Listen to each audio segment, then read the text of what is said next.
Baik, terima kasih. Kami mencoba menyampaikan indikator, salah satu indikator dari 12 indikator yang ada, itu adalah indikator penderita gangguan jiwa berat atau ODGJ, orang dengan gangguan jiwa, mendapatkan pengobatan dan tidak diterlantarkan. Nah, baik, slide berikutnya. Pertama, definisi operasional atau apa yang dimaksud dengan indikator tersebut, yaitu adalah penderita gangguan jiwa berat mendapatkan pengobatan dan tidak diterlantarkan, itu adalah jika keluarga, di dalam keluarga itu terdapat anggota keluarga yang menderita gangguan jiwa berat dan penderita tersebut tidak diterlantarkan dan atau tidak dipasung, serta harus diupayakan kesembuhannya. Jadi diperlakukan secara manusiawi bahwa dia akan dibawa berobat, dibawa ke fasilitas pelayanan kesehatan, atau dia memang terlayani kesehatannya, komunikasinya baik dan sebagainya, dan diupayakan minum obatnya adalah teratur. Itu, dan tentu nanti teman-teman yang akan melakukan kunjungan rumah ini ditanyakan kepada seluruh anggota, menanyakan kepada seluruh anggota keluarga atau kepada kepala keluarga mengenai kemungkinan adanya anggota keluarga yang menderita gangguan jiwa ini. Di dalam panduannya tentu cukup jelas apa yang ditanyakan, dan penilaian indikator setelah ditanyakan, kemudian nanti ada nilainya dan apa yang harus dilakukan. Pertama, ketika ada pertanyaan ditanyakan pernah didiagnosis menderita skizofrenia atau istilah awamnya adalah menderita ataupun gangguan jiwa. Ini ini ada pertanyaan, ada 3 pertanyaan tentunya.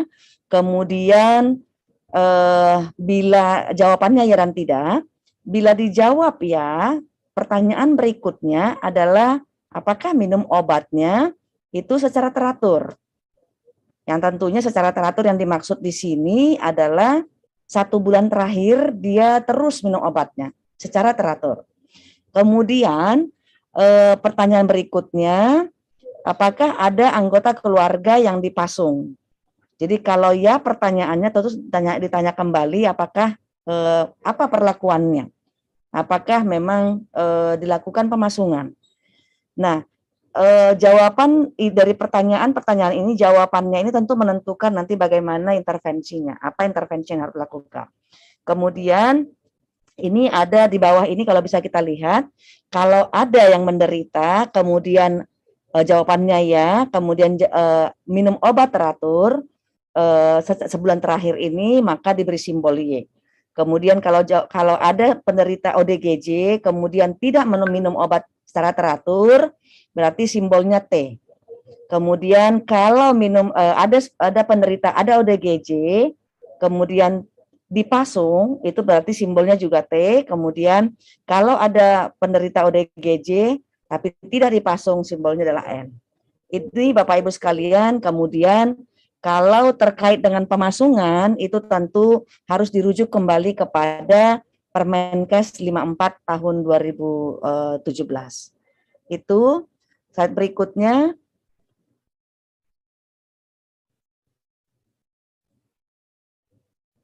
Ya, ini ada setelah tadi ada pertanyaan-pertanyaan yang 3 yang harus dijawab, kemudian ternyata data ada anggota keluarga yang terdiagnosa ODGJ berat tidak minum obat secara teratur. Nah, tentunya kita harus melakukan pembinaan ataupun menyampaikan penyuluhan, memberikan intervensi.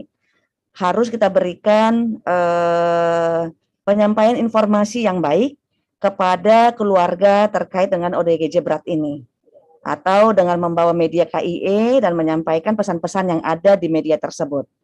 Kemudian menganjurkan untuk melakukan pemeriksaan dan pengobatan secara teratur. Kemudian memastikan tidak dilakukan pemasungan, memastikan obat tersedia di keluarga, melakukan koordinasi dengan tim program kesehatan jiwa atau tim yang ada di puskesmas, yang terlatih dengan program kesehatan jiwa, kemudian melakukan koordinasi dengan tim, ini 2 kali, maaf. Kemudian update datanya setelah dilakukan intervensi. Ini dilakukan oleh tim pembina keluarga.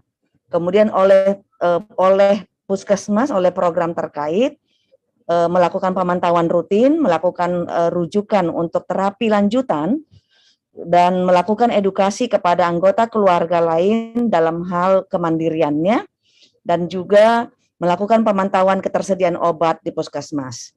Karena di awal kita tahu di dalam Permenkes kita disampaikan bahwa orang yang mengalami gangguan jiwa ini sebenarnya bisa sembuh kalau dia minum obat secara teratur. Lebih hulu lagi adalah kalau terdeteksi lebih awal. Oleh karena itu sangat penting sekali pendampingan daripada keluarga untuk meyakini bahwa orang tersebut atau anggota keluarga tersebut minum obat secara teratur. Itu kemudian lintas program harus lintas sektor. Perannya di sini dalam hal ini ada dari teman-teman kesehatan lingkungan, bagaimana memastikan lingkungannya itu sehat, baik dari semua media tentunya. Kemudian asupan gizinya juga terkontrol. Kemudian penyakit-penyakit penyerta penyakit yang ada ataupun tentunya secara teratur juga ada pemantauan daripada kesehatan gigi dan mulut untuk memastikan tidak ada gangguan-gangguan penyakit yang organ lainnya. Kemudian puskesmas untuk kemandirian dan pemantauan, dan TPKJM, bahwa Bapak Ibu sekalian kita tahu di daerah oleh Undang-Undang 18 tahun 2014 Undang-Undang tentang kesehatan jiwa itu perlu membentuk tim pelaksana kesehatan jiwa masyarakat di daerah, di setiap daerah. Ini juga sudah disampaikan dengan lintas sektor tentunya. Ini sudah ada juga turunan daripada undang-undang tersebut, itu ada KMK 220 tahun 2002.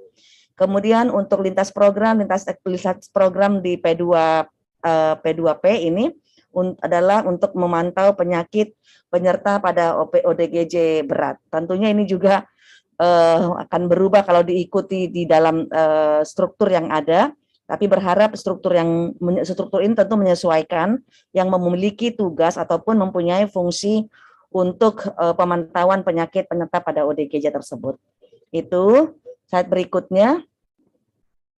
Ya, poin kedua, kalau hasil analisisnya adalah bahwa anggota keluarga itu ada yang dipasung, tapi belum terdiagnosa ODGJ berat. Apa yang harus dilakukan? Tentunya tim pembina keluarga melakukan edukasi terkait ODGJ berat dan bagaimana pencegahannya. Menganjurkan untuk melakukan pemeriksaan lebih lanjut, melakukan koordinasi dengan tim program kesehatan jiwa, dan melakukan updating data. Untuk program terkait, melakukan penegakan diagnosa, pencatatan dan pelaporan, melakukan pemantauan rutin bagi yang terdiagnosa ODGJ berat, melakukan rujukan untuk terapi lanjutan jika diperlukan, kemudian melakukan edukasi. Dan lintas program yang terkait atau lintas sektornya, ini dari lintas program ada kesehatan lingkungan, gizi untuk memantau asupan gizi, gigi mulut, kemudian untuk puskesmas, bagaimana kemandirian dan pemantauannya, kemudian TPKJM tentu sesuai dengan KMK 220, dan juga adalah teman-teman program di P2P atau yang berfungsi sebagai memantau penyakit penyerta pada ODGJ berat. Yang ketiga, ini sedikit berbeda nanti dari perbedaannya akan kami sampaikan ketika sudah terdiagnosa ODGJ berat. Dan tentu tim pembina keluarga maupun program terkait dan juga lintas program atau lintas sektor tetap melakukan hal yang sama dengan poin yang 2 yang kami sampaikan, tapi khusus pada ketika terdiagnosa ODGJ berat, yang disampaikan pada program terkait ini adalah melakukan sinkronisasi data, kemudian tentunya pencatatan dan pelaporan yang terupdate. Dan poin-poin yang pada lintas program lintas sektor ini terus sama dengan ketika ada anggota keluarga yang dipasung tapi belum terdiagnosa ODGJ berat. Barangkali itu yang kami sampaikan. Ada poin berikutnya, ada slide berikutnya. Oh iya, baik. Nah, kemudian intervensi lanjut yang terintegrasi tentunya di tingkat dinas kesehatan. Slide. Ya, pertama ini indikator ODGJ bahwa data riwayat atau menunjukkan gejala gangguan jiwa dan juga data adanya anggota keluarga yang ODGJ, tentu intervensinya adalah mapping daripada hasil IKS di tiap-tiap wilayah, puskesmas, kecamatan, kabupaten, kota, dan melakukan analisa data faktor risiko di wilayah kerjanya. Kemudian poin berikutnya adalah melakukan pembinaan, update data, update pengetahuan nakes di puskesmas, di Dinas Kesehatan Kabupaten Kota, dan tentunya bersama dengan lintas program dan organisasi profesi. Dalam hal ini memang perlu melibatkan teman-teman dari organisasi profesi. Kemudian apa rekomendasi daripada intervensi lanjut bagi keluarga dengan masalah ODGJ dan hasil analisa berdasarkan hasil analisa daripada PISPK dan juga data program. Kemudian melibatkan FKTP, FKTRL, RTL untuk melakukan intervensi lanjut dan tentunya juga adalah pencatatan yang update dan pelaporannya sebagai data surveillance daripada program dan capaian SPM bidang kesehatan. Kemudian feedbackkan ke puskesmas, Dinas Kesehatan Kabupaten Kota, monef pelaksanaan daripada PPK secara berkala, melakukan bimbingan teknis pada puskesmas, Dinas Kesehatan Kabupaten Kota, koordinasi lintas program dan Dinas Kesehatan, dan tentu tidak kalah pentingnya juga adalah bagaimana kita teman-teman tetap mengadvokasi pemerintah daerah agar memang hal ini ya advokasi daerah pemerintah daerah juga lintas sektor dalam penanggulangan ODGJ mulai dari penemuan terduga dan sampai dengan pengobatannya sampai juga dengan melakukan monitoringnya. Karena memang yang banyak hal yang angka yang terbesar di dalam ODGJ ini adalah stigma. Stigma dari baik itu dari masyarakat sendiri juga sampai ke pemerintah daerah. Istilah orang gila dan ya istilah-istilah yang memang tidak seperti terdengar tidak manusiawi itu memang sudah mulai harus kita lupakan, harus kita hilangkan.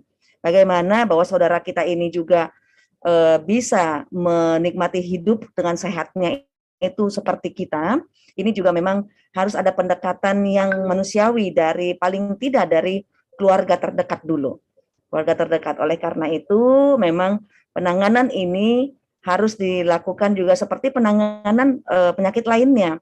Jadi apalagi kalau memang prognosanya ataupun hasil akhirnya adalah ternyata mereka bisa sembuh dan ini perlu pengobatan yang teratur. Itu kemudian dan nanti setelah pengobatan tentu mereka ini kita harapkan juga bisa kembali ke masyarakat secara umum, bisa bekerja, bisa produktif dan bisa kreatif seperti kita masyarakat biasa.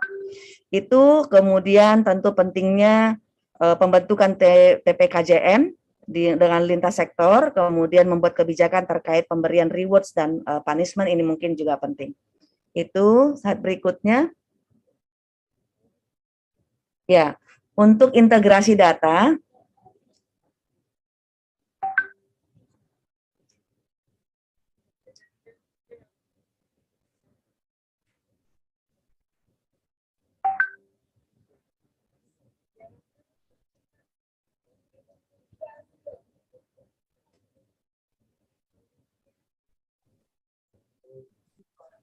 mohon izin Ibu, suaranya hilang. Sorry? Tadi suaranya sempat hilang Ibu. Oh, oke. Sekarang gimana? Sekarang sudah kembali. Silakan. Oh iya, baik. Maaf. Iya, ini menunjukkan bahwa data antar indikator daripada PISPK terkait pada ODGJ, pada ibu hamil, kemudian juga pada data yang dengan hipertensi dan sebagainya. Itu slide berikutnya. Ya, baik itu yang kami sampaikan. Terima kasih. Mudah-mudahan bisa kita sama-sama persepsi satu pemahaman dan Bapak Ibu sekalian, kalau dilihat data atau capaian daripada indikator kesehatan jiwa pada PISPK ini memang mengalami penurunan dibandingkan tahun-tahun sebelumnya. Ini berharap memang kita memberikan perhatian kepada indikator ini agar nanti kalau dinilai daripada nilai yang diberikan tadi paling tahun 2022 ini ada 20% bahwa teman-teman melakukan nilai puskesmas untuk melakukan PISPK ini, tentu harapannya setiap indikator ini juga bisa dilaksanakan dengan baik agar capaian daripada target tadi untuk puskesmas itu bisa tercapai dengan baik. Mungkin itu Mbak Nana dan Bapak Ibu sekalian, saya kembalikan. Terima kasih. Selamat siang.